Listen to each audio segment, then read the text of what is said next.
Hey everybody, Dirty Dan here.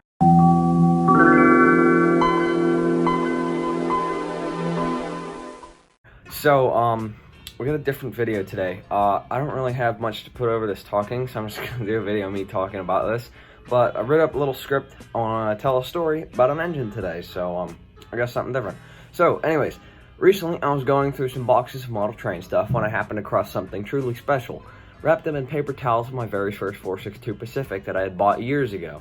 After discovering him, I was immediately remembered of the wonderful times I had spent running the loco and how special it really was to me. So I figured he deserved a video. Ladies and gentlemen, this is the story of Sparky the 462.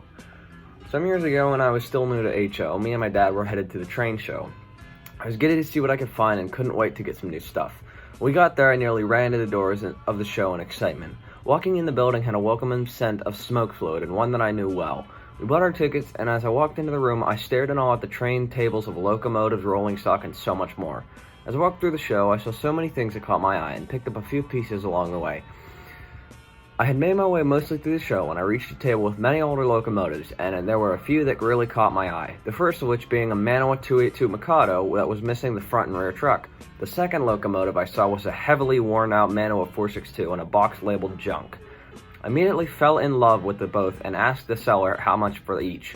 He said $15 for the Mikado, but when he noticed I wanted the 462, he almost looked surprised. He said $5 for the Pacific, and after both of the locomotives were mine. After we hopped in the truck and headed home, I could barely contain my excitement to test out the new locomotives. I ran into the house with all my new purchases and immediately went for my layout, which was still in the basement at the time. The Mikado fired up but was extremely sluggish and could barely move.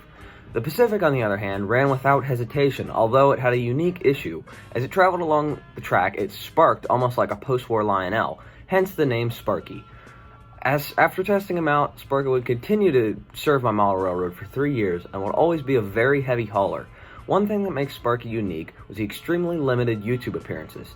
He had never even gotten into a video as far as I can remember, and after serving my railroad for years though, Sparky finally told me why he was in that junk box for all those years ago.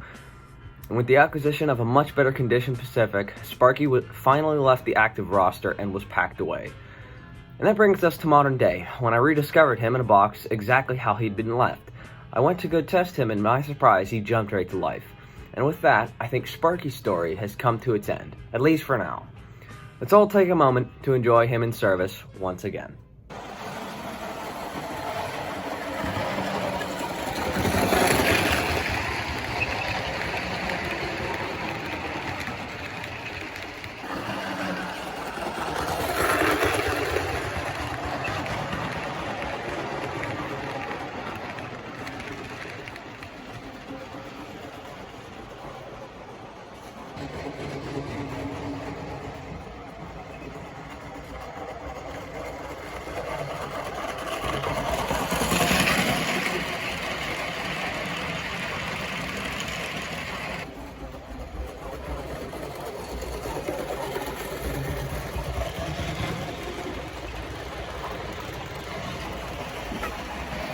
Some of you may have noticed that the 282 featured in this video is actually one of my most prominent appearing locomotives of my early days on YouTube.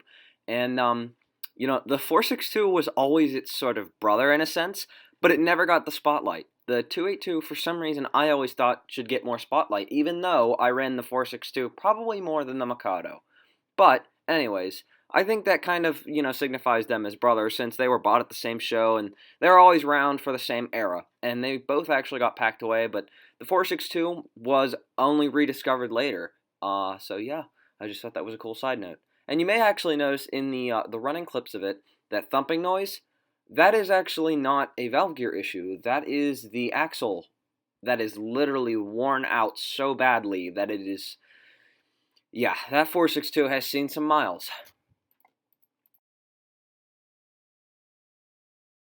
But wait a minute, Dan. You mean to tell me that you couldn't fix the sparking issue on the 462? Oh my god, guys, Dan couldn't fix something. I gotta go make my Reddit post.